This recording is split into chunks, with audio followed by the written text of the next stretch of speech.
get some gas and put some air in the tire. This might be a big picture.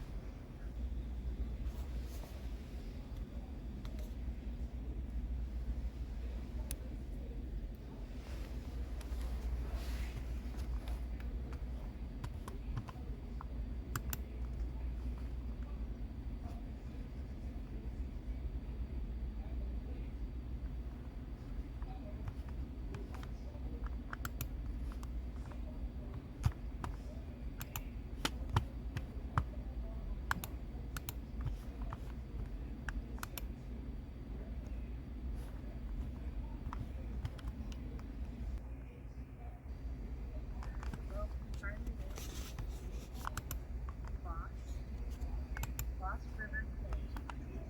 We did. So I know I was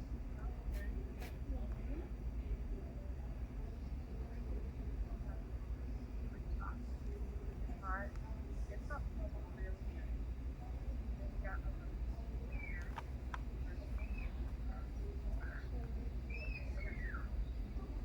purses and bags that John's gonna buy me because one's a cowhide. We love them. Yeah.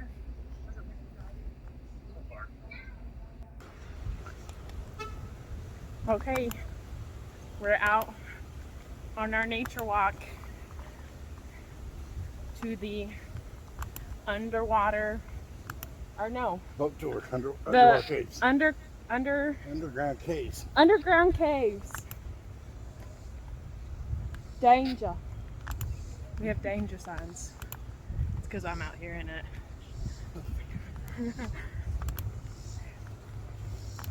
A little bit of a hike. But you look. Huh? Look how good you look. Nice little sneakers. You know. You look good. And then you got me? You got me?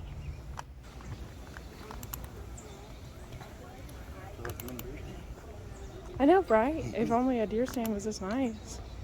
Or felt this sturdy.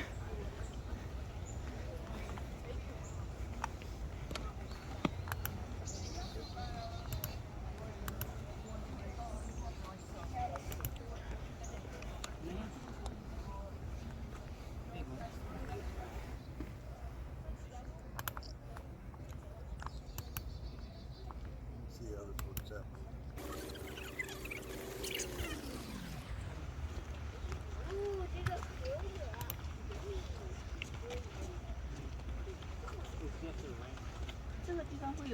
Traveling underground for a while, which is why it's nice and cold. It's been kept insulated.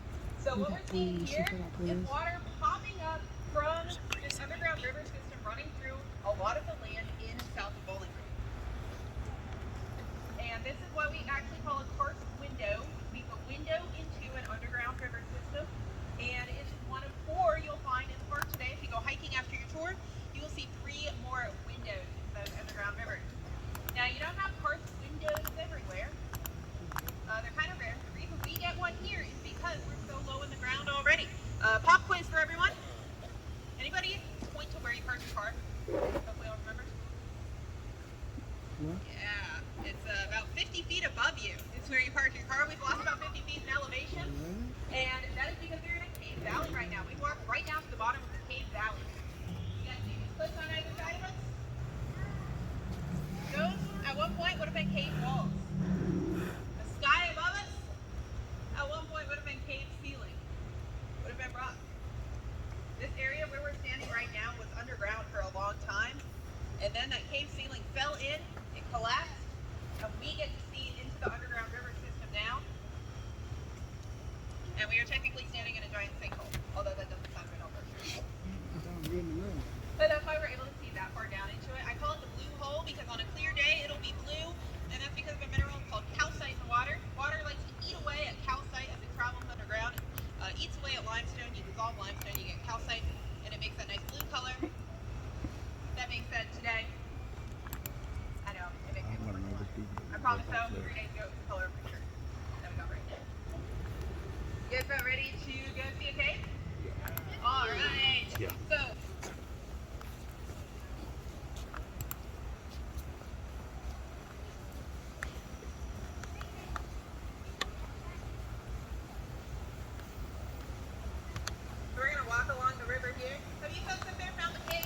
Yep. Yep. That's where we're meeting. Stay outside that cave mouth. Yeah. Cave of Dreams. Oh my goodness, look how gorgeous that is.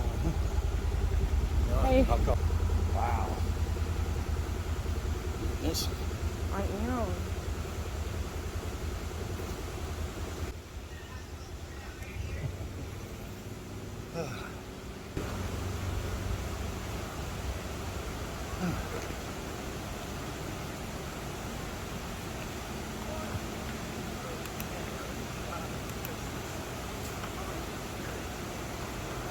It's pretty cool.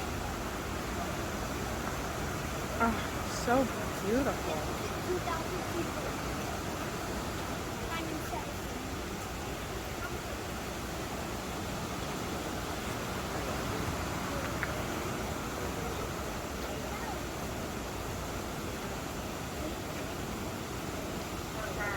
I'm not going to have it walk into the cave just yet. We'll spread out here. Has anybody found the cave yet? It's like right behind me. Right behind me. Yeah. Not a trick question. It's 150 feet wide. Really hard to miss. We have this huge cave mouth outside. We have a long human history. People coming down and saying, "What's this big hole in the ground? What do I do with it?" There's a lot of people who do that. Where it is there about 10,000 years ago. They came down here and used it for water and shelter. I'm going to skip forward a little bit in the history though. Because if I talk about all the history we have, we'll be here literally all day. A lot of the stuff you see down here as a result, people using this cave back in the 1930s. So if you remember your American history in 1930s, were a law of prohibition. And that meant that everyone was able to enjoy their own beverages. And so decided to own this land because that was a shit video. And that land tour. So you get to see this a little bit closer after your tour. But that was the place where kind of went down to go in, enjoy their beverages. And have a nice time. Also, if you need to pick your little one and get some shade, feel free to go.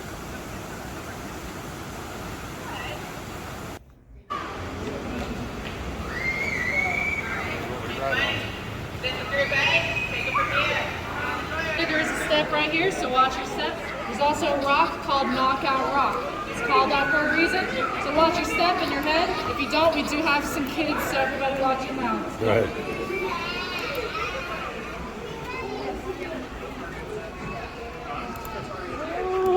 Oh my god.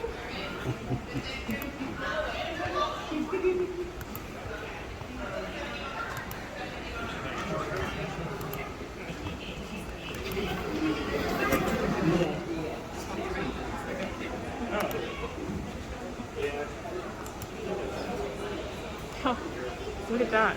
They made a pocket. They have cameras in here too. They have cameras in here too. So watch your head on this.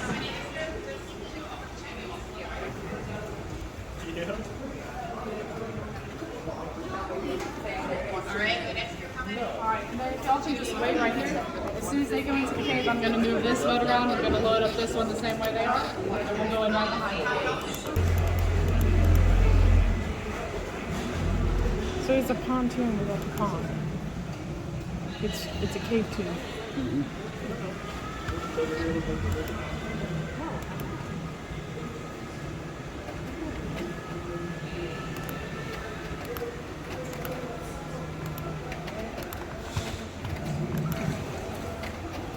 Got a little trolling motor up there. They know the ranch Alright, goes. group, y'all can go ahead and start heading this direction. We'll go ahead and get this boat nice and loaded up. Is it just the two of you in this first group? Yeah.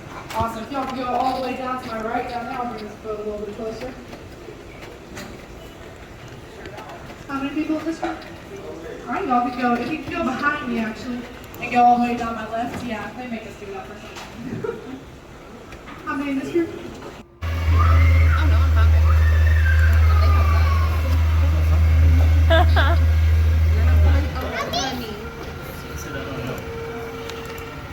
Go on, maybe down. I see it there.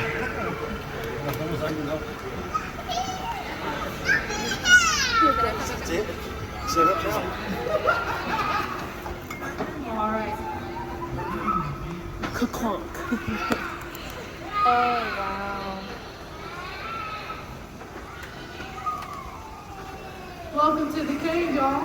Ooh, ah. Information right there to my left is water right here. Alright. Geologists are super creative. They have seen this water flowing over stone, and they have named this a flow stone, okay? So, that water over there, that's called a flow stone. Now, flow stones are kind of interesting, okay? Usually, when you think about water flowing over stone, you think that rock is getting smaller with time, right? But actually, quite the opposite is happening with the flow stone.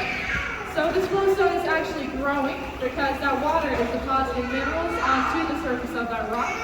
So it's growing at a pretty rapid rate, about the size of a marshmallow every 100 years. Alrighty, now the reason we know this is happening is because of this nice peanut butter brown color right there. Alrighty.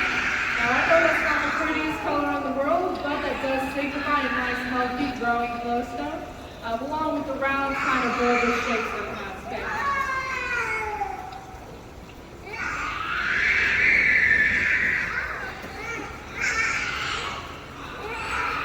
I feel that.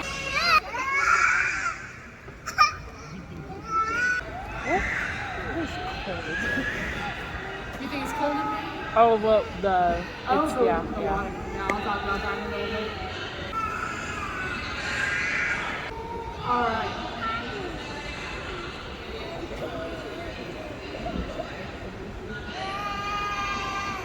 A real quick question, for a real quick show of hands.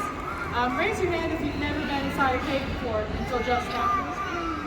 Awesome. I'm guessing the little one on the floor, this is also his first time. Alrighty.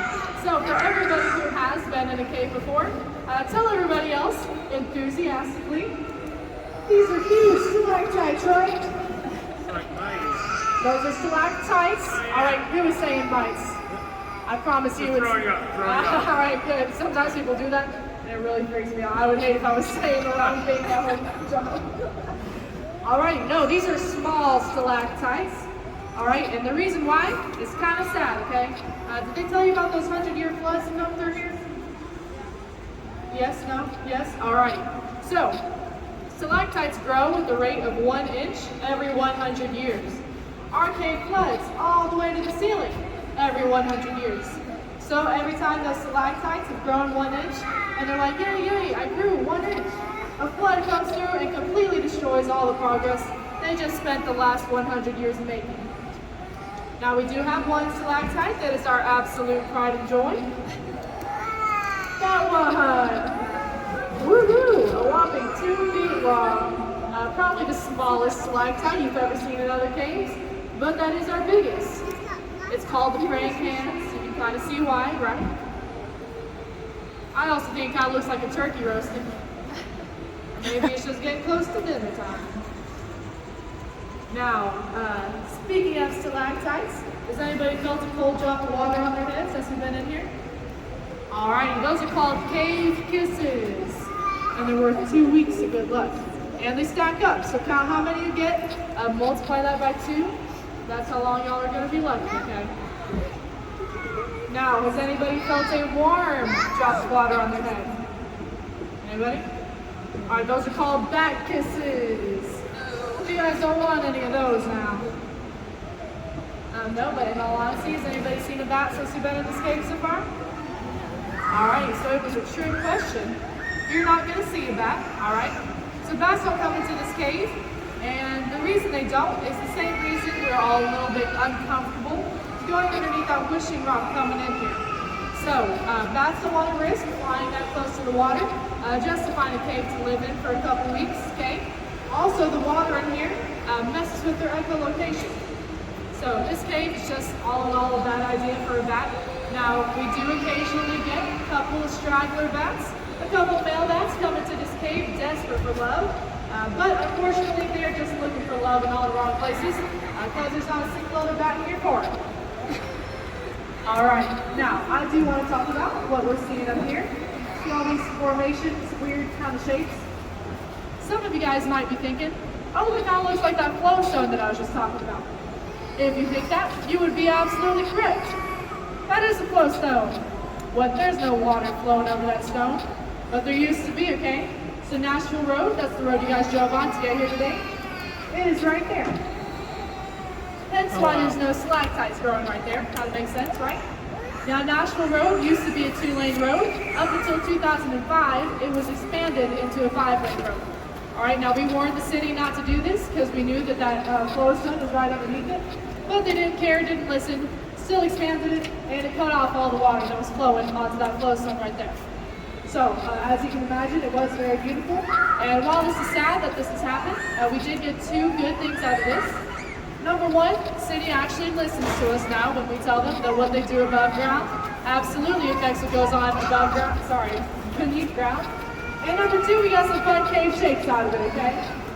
So when I turn off my flashlight, y'all are gonna see some hot air balloons. There's a bonsai tree. Cave bunny. And the best one of them all, when I turn off my flashlight, y'all are gonna see a cave T-Rex. Alright, now do y'all see how utterly terrified and shocked these people look over here? Alright, did everybody sign their waiver? Alright, take your hand, hang on to the bottoms of your seat really tight. We are entering the rapids portion of the tour. And not laugh at yourself, because I'm completely joking. Alright, there's no rapids on this tour. If there was, the wave would be about 3 times the length that it is right now. Alrighty, this is our man-made dam back here. Alright. So, the dam's entire purpose is to get these boat tours. Without it, the water would be about at your ankles, and you guys are going to see that natural water level as we go back to this part of the cave. Now, as we go under here, the ceiling's pretty low. Hypothetically, you can touch it, but please do not touch the ceiling because there's baby stalactites growing all over it. Aren't they cute? We call this the nursery. The nursery. They're growing all over the ceiling. Just a lot faster on that crack because more water is seeping through. Now, as we go back here, I do want to say it's going to be really loud, so I'm not going to be able to hear you guys, and y'all also will not be able to hear me. So I'm not going to be very talkative back there. So if you guys have any questions, just save it for when we get back to the quiet part of the cave, and I'll be happy to answer those for y'all. We're going to go take a look at it.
So this goes 90 feet up all the way to the surface. Let's out right next to the truest bank upstairs. That's how us tour guys get our direct deposits. So they drilled this back in 2008. That's how they sent the materials down to build that dam back there. Wow. Cool. And a tiny little...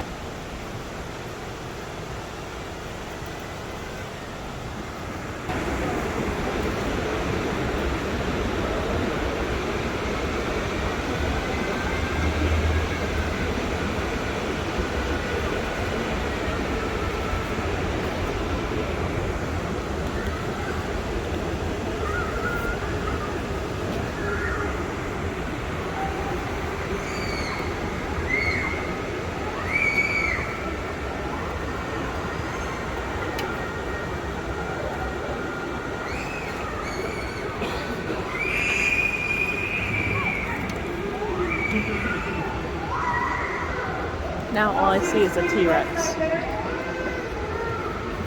You'll see it even better right there. See all that? That is our tour guide rookie initiation. And I'm not kidding.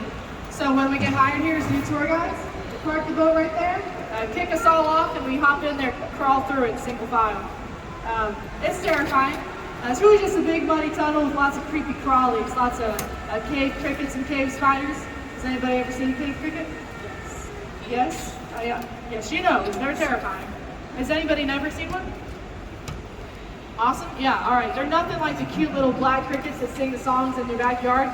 Nothing like that, alright? They have these huge, hunched over, bean-shaped bodies, and really long legs, and even longer antennae. And if how they look wasn't creepy enough, they can jump in any direction, no matter where they're facing. So you think you're coming up on a cave cricket from behind, and it'll absolutely end up in your hair. And I have learned that from personal experience, unfortunately. So if you're ever thinking about catching a cave cricket, don't.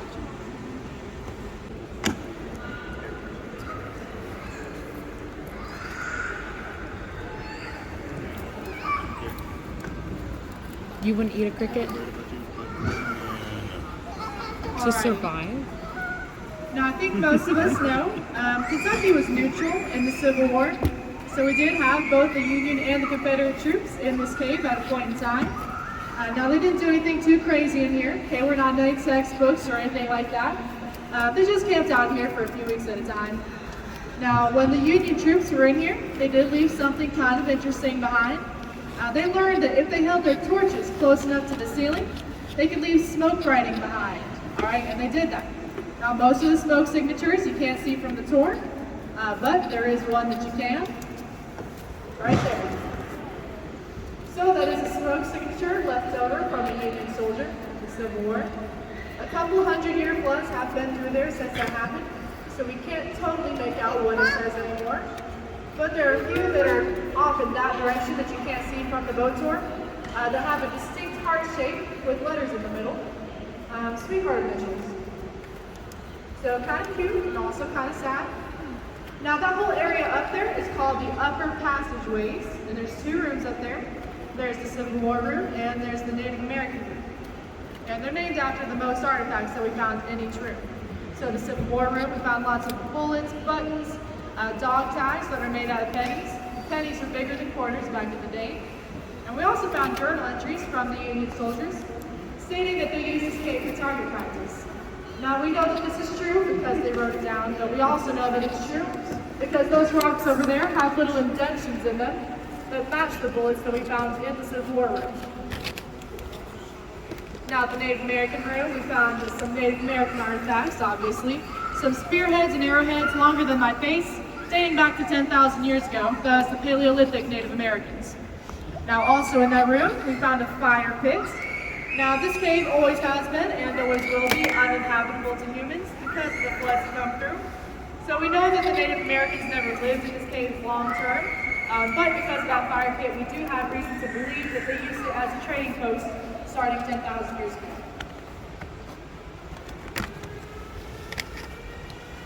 Now, does everybody see that railing right there? Sorry, flashlight warning. So that's original from the 1930s when Mr. Perkins would give his walking tours through these caves. Now, he would take people up there in those two rooms that I just described to you. He had those transformed into a wax museum. All right, now I don't know about that, folks, okay? A wax museum in a cave is kind of creepy. You couldn't pay me to do it, but in hindsight, it was a smart idea because it stays nice and cool in this cave. The figurines never melted. Now, they're not still up there. They are in ownership, sorry, I keep thinking of the wrong word to say when I say that, of Western Kentucky University. So the university has them now, we don't. They're kind of cool, also kind of creepy. Now the entrance to his walking tours is behind this flowstone as we drive past. So you guys can take a good look at that as we head out. Before we head out of this cave, does anybody have any questions? Any questions at all? All right, those are some good questions, folks. We are going to start heading out of this cave then. If you guys want to look at the flowstone behind it as we go past, you'll be able to see those stairs. All right. Okay, so y'all can take a look back there, but I'm actually going to be shining my flashlight down this way so I can see where I'm going. I'm going to shift you the boat a little bit.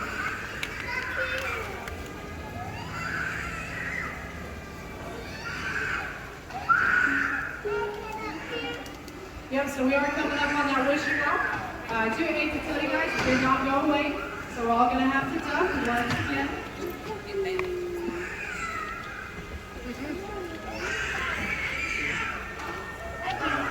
Alright, nice and low, nice and low. Even lower, even lower. There we go. Alright.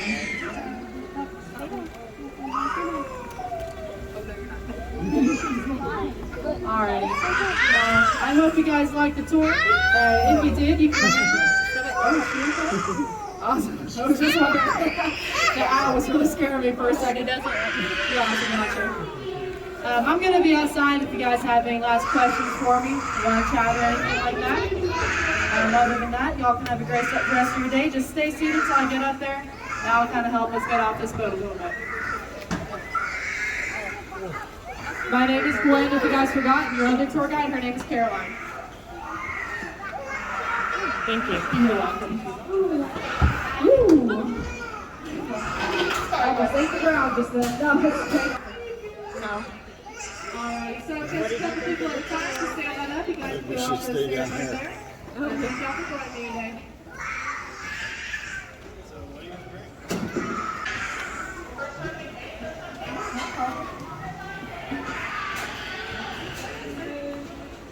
You're welcome. Thank you guys for coming. Y'all have a great rest of your day, folks.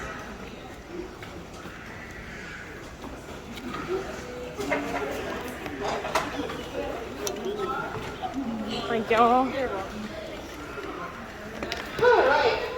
Go. Can you go?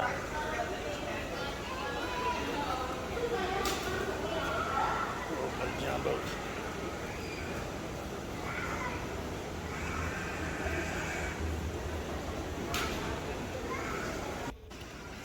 So we just got done with our boat tour, and now we're back in the freaking heat. But it was gorgeous, very educational. Yeah. Learned a lot. I think it was worth the drive, to be honest. Nice. Yeah. We can say that we did it. That's the main thing. We got education. We got out and adventured. We made it out alive. We made it out alive. We had a dunk, y'all. We had a dunk because there's a rock that's pretty low. That's dunk, not dunk. Duck. Duck, duck, goose. And, yeah. Very exciting. I had a great time. Me too. 4th of July weekend. It's our day off. We got to spend the day together. I Very loved nice. it. Very nice. Well worth it. I got a really cool pocketbook. I thought I was getting a shirt, and it got exchanged for a pocketbook. You got a shirt. I got you a shirt. I got him a shirt. I'm just messing with you. It's nice. So nice. Can't miss the cup.